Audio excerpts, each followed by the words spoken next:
Hi everyone. Today we are going to talk about the chapter 8.2, which is mechanical energy.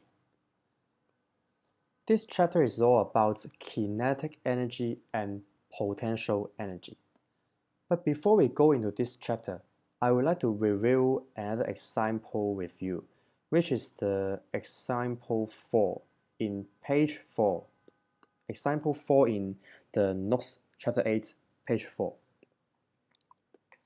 This example is about a block of weight 10 newtons lies down a slope of inclination 30 degrees at a constant speed for 1 meter. So the first part asks for the components of the weight along the slope, and I'm pretty sure that you should be able to do it because, as you know, the weight is acting downward, and to find these components along the slope, it is just mg sine theta. So the first part is easy to do, which is mg is the weight, which is 10 is already given, 10 Newton, and then the sine theta, the theta is also given already, which is 30 degrees. So simple math is just 5 Newton. If you have no idea about this mg sine theta, you really have to do some revision on chapter 7 resultant force. And part B is also a very fundamental question. It looks for the work done by the weight, and you must include this force in the work done because work done is Fs. So you apply a force to the object and it travels with a displacement s, then the work done, which is the energy gained or energy lost due to this force, would be Fs. Work done is energy, remember this. And then the F, if you write down 10 Newton as the F, then you are wrong because for work done, we have to ensure that the force, the applied force and the displacement, they are in the same direction. So obviously the displacement is along this plane, but the force is downward. So you need to do the resultant force, the resolving the force to the direction along this inclined plane, which you have resolved already, which is 5 Newton. So the F here is mg sine theta, which is 5. The S is given, which is 1 meter. So 5 times 1, also very simple math, which is 5, not Newton, remember, Newton is for the force, which is energy work done should be 5 joule. And part C, it asks for the work done against friction. Against friction. Do you need to calculate? Basically, no, because you have calculated already. As it is traveling in a constant speed, so that the friction just balanced the weight, not the weight, the friction just balanced the components of the weight along the slope. And as the friction balances this, the work done by the weight here, this 5 joule, is actually equal to the work done against friction. So that the answer is 5 joule. This is an easy example and very typical case. And after you have calculated all these simple calculations, simple answers, I would like you to think about if there is no friction for this plane, then the work done by the weight, which means that the energy would be what? Actually, it would be the gain in Ke, kinetic energy of the box, because as the weight is acting on this block, it travels for a distance, and originally it does not move, right? So if there is no friction, according to F equals to ma, it should accelerate, and the velocity goes from 0 to a value that is greater than 0. So as its velocity is increasing, then it gains kinetic energy. So let's go back to chapter 8.2. Why do I introduce that example to you? Is because I want you to know that if there is an applied force acting on the object And if it accelerates, that means its velocity is increasing, then it gains kinetic energy. So what is kinetic energy? It is the energy possessed by a moving object. Moving object, that means that the velocity of the object is not zero. If the velocity is zero, that means it's not moving, then it has 0 ke. And if it is moving, then it has ke. And how to derive this formula for ke? You know ke is energy, and work done is also energy. And suppose a force F acts on a box of mass m on a frictionless horizontal surface. The box moves with uniform acceleration. This is simple. You apply a force according to F equals to ma. If no friction, then of course that object will accelerate from rest, which means that initial v is 0, and then after a displacement s, after it moves for a displacement, then the v is not 0, and we call it v. In this case, the force does work W on the box, which means that the force, due to this force, the box gained energy. And what energy? As it moves, it is the kinetic energy. It gains kinetic energy due to this applied force. How to obtain this formula for kinetic energy? First, we know that energy is Fs because work done is Fs. So we find the S first. How to find this S? We can use the four equations of motions. Here we got v, we got u, we don't know a, but we can write down a here. We know a, and then we have also the s. All of these are not given, but we can define with the symbol here. V square equals to u square plus 2as. So just change the subject to the s because we are looking for s. And here u is 0 because it is not moving originally. So the u square can be ignored. And we move the 2a to this side. We move the 2a to this side. We got the s equals to v squared over 2a. Just leave it here. We don't know v, we don't know a, but just leave it here. What about the work done by the force? Now we got the S in the Fs, so we need the F now. We need the applied force now. So for work done is Fs, because we are looking for the work done, which is the energy. And then what is the F? F equals to ma. And the S here, we just got it from the displacement. The S is v squared over 2a, or v squared over 2a. Just cancel out the a, we got m v squared, and this is 1 over 2. So we put everything together, which is 1 over 2, this is 1 over 2, m, this is the m, and this is v squared. So it's done.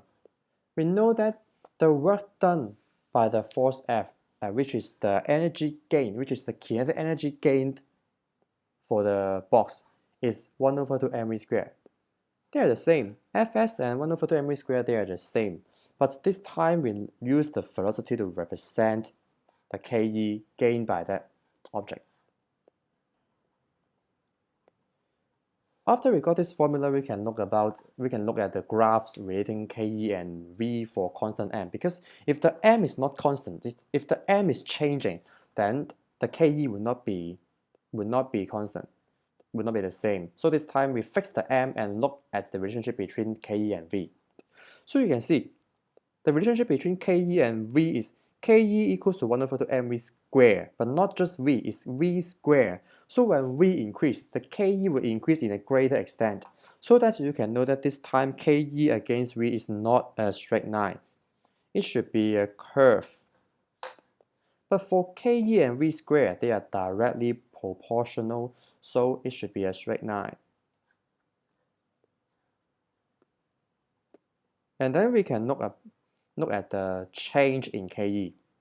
What does it mean by change in Ke? Which means that the object may gain or may lose kinetic energy. And how should we calculate it? It's very simple. If the velocity of an object changes from u, so initial velocity is u and final velocity is v, then the change in Ke would be 1 over 2 mv squared, which is the final Ke, minus 1 over 2 mu squared, which is the initial Ke. And you have to be very careful about this. There is a very common mistake made by many students. Let me make a star here. Remember, the change in velocity is not 1 over 2 m v minus u squared. It's a very common mistake and don't laugh at it, because if you make this, then you will know that this is actually quite easy to make this mistake because you do it too quick. You didn't pay attention enough. And v squared minus u squared is not bracket v minus u squared. If you wonder why, just expand this with a simple algebra. So remember, if you really want to write with a bracket, then what can you do? It's 1 over 2 m. And then if you really need a bracket, v squared minus u squared and close the bracket. This is correct. But this one, v minus u and inside a bracket and then square, this is wrong. So let me demonstrate the example 1 for you, and the rest you can do it by yourself. So for the part A here, a bullet of mass 5 gram, remember 5 gram is not 5 kg, so you need to change the units later, and a man of mass 50 kg are both moving with Ke of 1200 joule. So the Ke is the same, but the mass is the same. The mass are different. So same energy, different mass, then different velocity. And let's look at the calculation here for part A. If you want to find the magnitude of velocity of the bullet, easy, just Ke equals to 1 over 2 mv squared. And what is the Ke? Ke is 1200 is equals to 1 over 2. This time remember to change the units for the mass is 5 over 1000 and then v squared.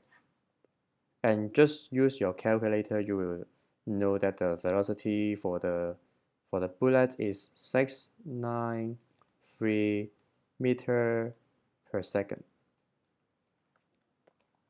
And part B, which is similar way, so I'm not going to demonstrate it, it takes so much time. So let's do it by yourself. And then let's have a look on the example 2.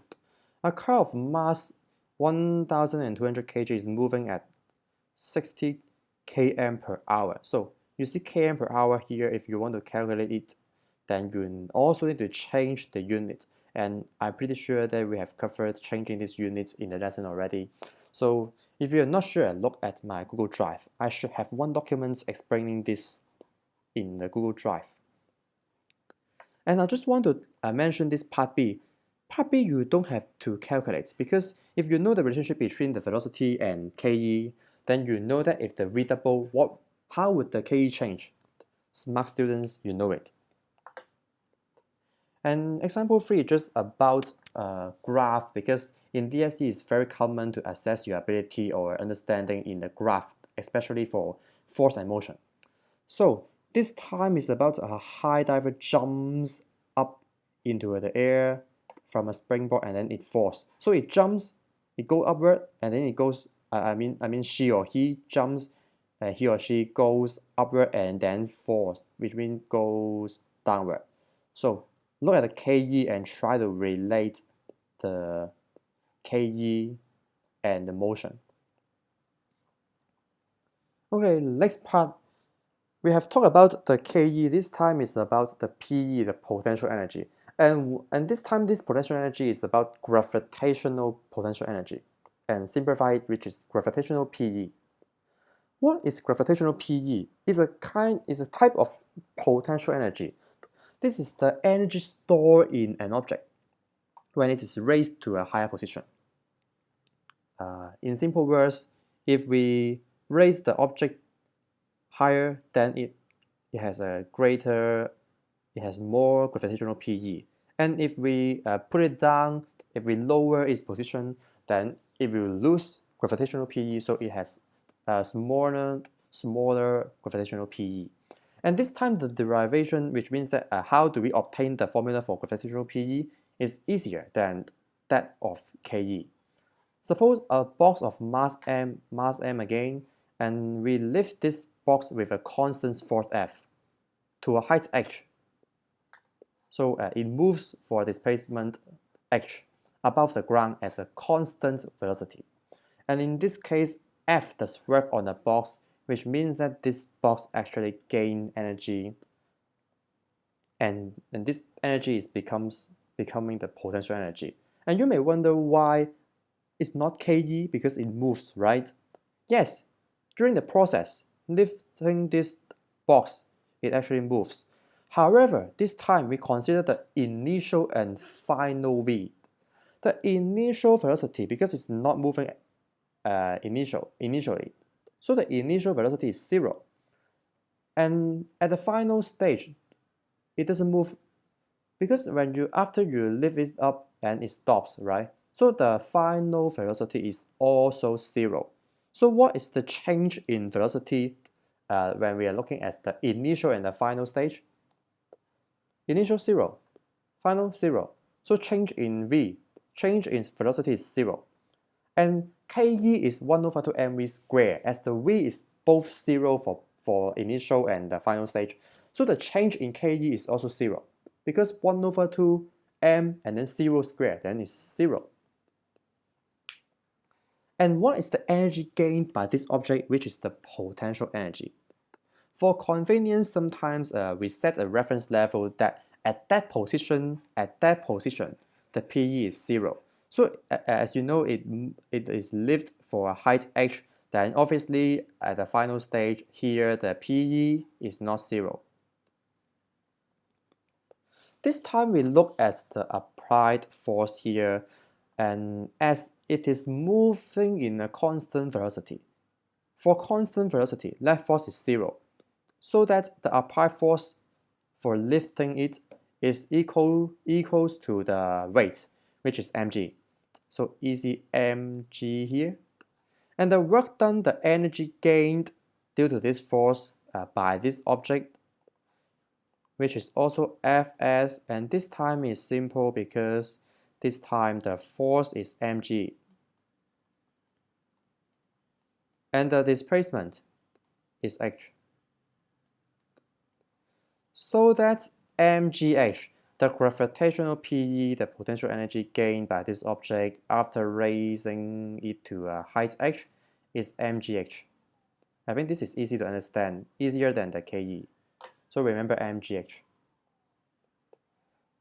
The graphs relating PE, gravitational PE and h, they are directly proportional, so it's a straight line.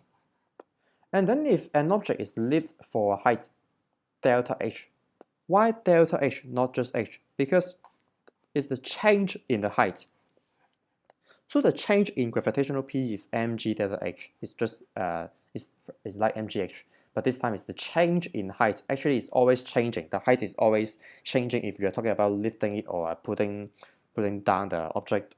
And what does it mean by reference level? It's the level that you set that PE as 0.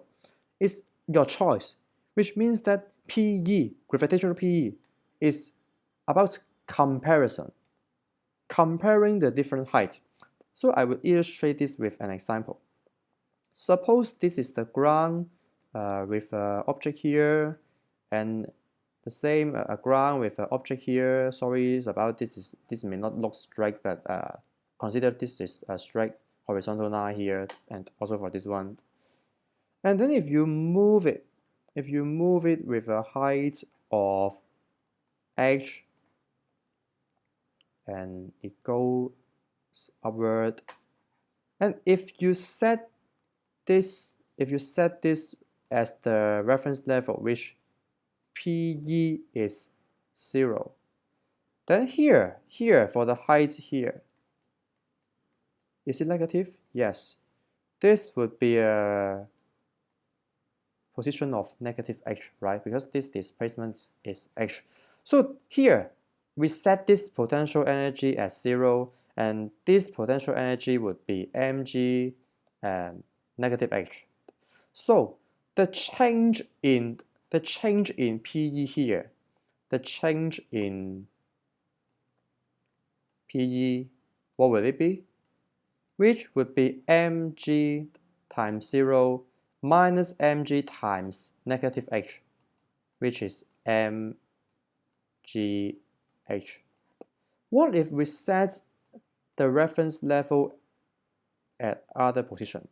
Let's say if this is 0, we set that this PE is 0, and it travels also h for the displacement h. Then this position would become h. What is the change in the PE? Because the change in height is also from 0 to h, so the change in height is also h. Then this time the change in PE is also mgh, which means that no matter where do you set the reference level where the PE is 0, if they travel the same height with the same applied force mg, then the change in the potential energy is also mgh. So that means the change in PE does not depend on where you set the reference level, it's still the same. And another part about the change in PE is that the path doesn't matter. No matter the object travels like this, just upward, or travel like this, or travel like this, because the vertical displacement is also h. The vertical displacement is also h. I know that it may take different time for it to travel because the path is different, but the vertical displacement is still h. So the change in PE is what? For three cases, also mgh, and mgh. And one more thing to notice is that the gravitational PE and the relationship between it and the center of gravity. So if this is a two identical and uniform boxes, so the CG probably for A may be here, maybe here, here, and for B maybe here. So which one has a higher CG? A, right? A. So as A has a higher CG, actually when we talk about the gravitational PE, we look at the height. And the height, we always use the CG for uniform object here. So both of them are uniform objects and the CGs are here and here. Then as A got a higher CG, the A got a higher CG, so it has a greater potential, greater gravitational PE than B. So that means that actually A has a more gravitational PE than B because it has a higher CG. So the mgh, the h is greater. And the last part of this video is about example 4 and example 5. And I will not demonstrate because all the calculations is about mgh. It just depends on whether you can apply this equation to deal with the problems. Maybe I demonstrate part A1 for you. This case is about, these are not 3 boxes. It's just one box of mass 5 kg placed on the ground at A here, at A, this position. And then someone move it to B, position B, and then move it to position C. So they are the same box but being moved in different positions. And they want you to calculate the gravitational PE of the box at B and C. But this time you have to set the reference level for which the PE, the GPE is 0. And the first part, it asks you to take the gravitational PE of box at A is 0. So this is the reference level. At A here, the GPE, the gravitational PE is 0. So what about B? What about B? Simple and at B, then for simplicity, the GPE here is mgh, which means that m is 5 kg, g is 9.81, and then the h is 1.2. Then you got the answer as 58.9 joule. This is how you do it. And then you also need to deal with when the box is at position C, then how do you do it? But I want to remind you, you know that the GPE, the gravitational PE, depends on where you set the reference level. So here, if you set B as the GPE equals to 0, then here at A, the GPE would be negative. And at B here, as you set it is 0, then probably just 0, and then C is positive. So you can see the gravitational PE, whether it is 0, negative, or positive, it depends on where you set the reference level as the GPE being 0. But part B, it calculates the gravitational PE gained. That means the change in gravitational PE. So should it be different, or should it be the same if you set a different position as the reference level? I think you have the answer in your mind. So how about you just try this example 4 to train your skill in doing this kind of questions. And also try example 5. The diagram looks very simple, but if you have the wrong concept, you will eventually get the wrong answer. Okay, so for elastic PE, we will cover this next lesson. So today, let's try example 5, example 5, example 4, and also example 3, example 2, and part B for example 1. So that's all for this video.